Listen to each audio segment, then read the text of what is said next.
जो कहानी है वो टिपिकल कहानी है, वो बिल्कुल कहानी है, लेकिन उसमें एक सबक भी है। शायद सबक है या उसे क्या कह लें कि उसे मैं क्या नाम दूं। ये कहानी काफ़ी साल पहले पढ़ी थी। इस कहानी को पढ़ के सोचने का नज़रिया शायद बदल गया। कहा जाता है कि इंसान के मुकद्दर में जो चीज़ भी है वो लिख दी गई है, आपको वो मिलेगा जो आपके दिल लिख दिया गया है।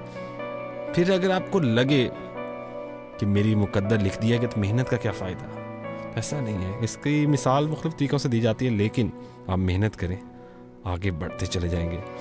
लेकिन एक आज की जो कहानी है वो है मुकद्दर, मेहनत, अक्ल, मेहनत नहीं कैसे चले इसको हम इसका आसान अल्फाज में मैं ऐसे वैसे बयान करता हूँ। कहानी का नाम है जी किस्मत और अक्ल।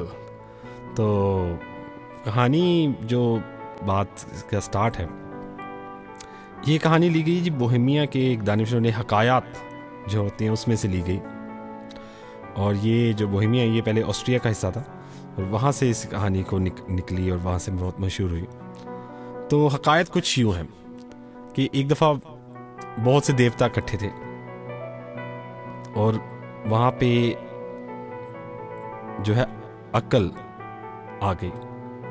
अक्ल उस वक्त नई नई जवान हुई थी, तो वह वहाँ पे आ गई और उसने बड़े हिकारत से दूसरों को देखा और टेढ़ी सी नज़रों से किस्मत की तरफ देख के कहा कि मेरे होते हुए तुम इस ऊंची जगह पे कैसे बैठी हुई हो।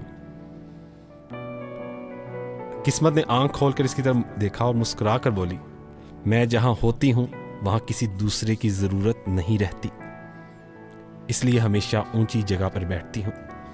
ये सुनकर अक्ल को गुस्सा आ गया। इसने किस्मत को चैलेंज किया और उसने चैलेंज कबूल कर लिया। दोनों वहां से बाहर निकली और एक फासले पर एक खेत था। खेत में एक नौजवान लड़का हल चला रहा था। किस्मत ने लड़के की तरफ इशारा किया और अक्ल से कहा, तुम इस लड़के में दाखिल हो जाओ। अगर ये लड़का तुम्हारी वजह से कामयाब हो गया तो मैं शिकस्त तस्लीम कर लूंगी और नाकामी के बाद कभी तुम्हें अपना शक्ल नहीं दिखाऊंगी और तुम्हें हर जहां भी तुम मिलोगी सलाम करूंगी और वहां कभी नहीं आऊंगी जहां तुम होगी। अकल ने इसकी हाँ में हाँ मिलाया तो कहानी की तरफ वापस आते हैं जी। और लड़के के दिमाग में छलांग लगा दी। लड़के ने फौरन सर उठाकर दाएं बाएं देखा और नफरत से हल की तरफ देखा और अपने वालिद को आवाज़ देकर बोला, मैं आज से हल नहीं चलाऊंगा, मैं माली बनूंगा। इसके बाप ने इसे समझाने की काफ़ी कोशिश की कि तू क्यों कर रहा है, लेकिन लड़का था कि जो नहीं माना। वो उसने जूते पहने और शहर की तरफ रवाना हो गया। शहर पर पहुंचा तो वहाँ उसने शाही बाग में माली की जॉब कर ली, माली की नौकरी कर ली। जब वहाँ पे जॉब के लिए गया, काम के लिए गया, तो वहाँ पे वो मालियों का एक असिस्टेंट भर्ती हो गया। अकल इसके साथ ही, चुनाचा वो जल्द काम सीख गया और आगे बढ़ता गया। चूंकि चुनाचा जब लोग अक्लमंद होते हैं, कहा जाता है, वो हमेशा मुफाद परस्त होते हैं। वो लड़का भी मुफाद परस्त था। इसने सारे मालियों को पीछे छोड़ दिया और बहुत जल्द बादशाह के मुकर्रबीन में शुमार होने लगा। वो बेइंतहा अक्लमंद और ज़ीरक था। बादशाह को मुख्तलिफ मामलात में मशवरे देता था।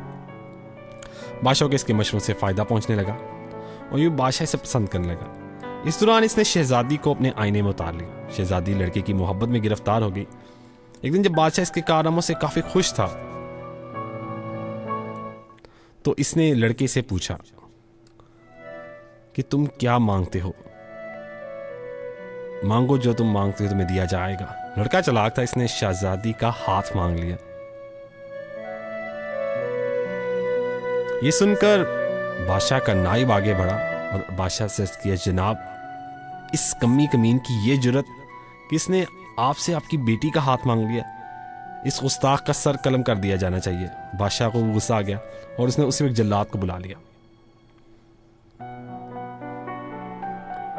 और जल्लाद को कहा कि इस लड़के का सर कलम कर दिया जाए। जल्लाद तलवार लेकर आगे बढ़ा और यहां पहुंचकर अकल घबरा गई। इसने दाएं बाएं देखना शुरू किया और किस्मत से मदद की इल्तिजा की। किस्मत ने कहका लगाया और इससे कहा, अब तुम इसके दिमाग से निकल जाओ और मुझे अपना काम करने दो। अकल बाहर आई तो किस्मत ने लड़के के दिमाग में छलांग लगा दी और इस तरह जल्लाद ने तलवार चलाई। तलवार का वार खता हुआ तलवार शिकंजे से टकराई और टूट गई। नई तलवार लाई गई और इस दौरान वहां पे शहजादी भी पहुंच गई। बादशाह की लाडली बेटी थी, बस ने रो रो को बादशाह को मना लिया। बादशाह ने लड़की की शादी शहजादी से कर दी और उसे माफ कर दिया। चंद बरस बाद बादशाह मर गया और किसान का लड़का मुल्क का बादशाह बन गया। यह हकायत थी। कहा जाता है कि जहां किस्मत पहुंच जाती है वहां अक्सर अकल रुखसत हो जाती है। आपने बड़े बड़े पढ़े लिखे कामयाब, पढ़े लिखे आप क्या कह लें कि पढ़े लिखे लोग जो हैं वो अक्सर जो किस्मत वाले हैं उनके पास काम करते देखे होंगे। अकल और किस्मत एक दूसरे की जिद है, ये दोनों एक दूसरे की दुश्मन है, ऐसा कहा जाता है, ऐसा कहा जाता है। और कुछ हद तक दुरुस्त भी है, शायद बहुत हद तक दुरुस्त है।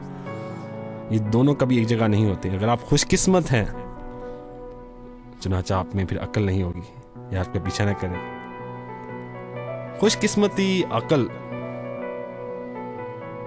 ये थी बात। चुनाचा अगर आप देखना चाहिए, दुनिया का मुआवजा करना चाहिए कि दुनिया के तमाम अक्लमंद, ज़हीन, आलिम और दानिश्वर लोगों का ताल्लुक गुर्बत या आम से घराने से होता है, जबकि दुनिया के तमाम दौलतमंद और बाइक़्तिदार लोग दानिश, इल्म और जहानत और अकल से फारिग होते हैं। किस्मत और अकल में बेहतरीन कौन है? आपको क्या लगता है? किस्मत होनी चाहिए इंसान की, या इंसान के पास अकल होना चाहिए? अकल, विजडम होनी चाहिए। और अगर आपके पास वक्त हो तो इसका बताइएगा जरूर कि आपके नजदीक ऐसा क्या है। आप किसको बेहतर समझते हैं कि इंसान के पास अकल हो या किस्मत हो? मेरा ख्याल है कि आप यही कहेंगे कि मेरे पास किस्मत होगी तो मैं कुछ भी कर जाऊंगा। कहते हैं ना कि इंसान के पर एक वक्त आता है कि जब वो मिट्टी को हाथ डाले तब वो सोना हो जाती है, और इंसान के पर यह भी वक्त आता है कि जब वो सोने को हाथ डालता है तो मिट्टी हो जाती है। ऐसा कहा जाता है कि ये दोनों वक्त हर इंसान पे आते हैं, हर इंसान पे ये वक्त आता है।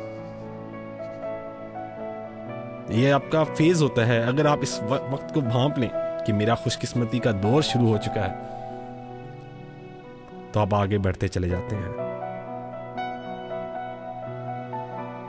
लेकिन अगर बदकिस्मती का दौर शुरू हो तो आप जो भी करेंगे वो उल्टा ही होता जाएगा। वो कहा जाते हैं ना कि जब इंसान में बदकिस्मती होती है, वो ऊंट पे बैठा हो तो उसे कुत्ता काट लेता है। तो ये किस्मत के फैसले हैं। आप अपने रब को राजी करें, आपकी किस्मत को बेहतर बनाएं। आपकी किस्मत बेहतर होगी तो आप दुनिया का हर मैदान फतह कर लेंगे, आप आगे बढ़ते चले जाएंगे। तो ये थी कहानी आज की। बात थोड़ी सी इमोशनल सी हो गई है, तो बातों का सिलसिला यूं जाएगा। आज की पहली कॉल हमें की गुरबच्चन सिंह ने मैनचेस्टर से। बहुत शुक्रिया, उन्होंने काफ़ी मज़ेदार लतीफ़े सुनाए और काफ़ी बातें की, और उनको मैं प्रोग्राम के दौरान वक्फे से गाहे बगाहे सुनाता रहूँगा। इसके अलावा फिर मिसेस तस्नीम ने कॉल की, उनका बहुत शुक्रिया। और भी कॉल्स हुई, किसी ने कॉल की और बात करना नहीं मुनासिब समझा।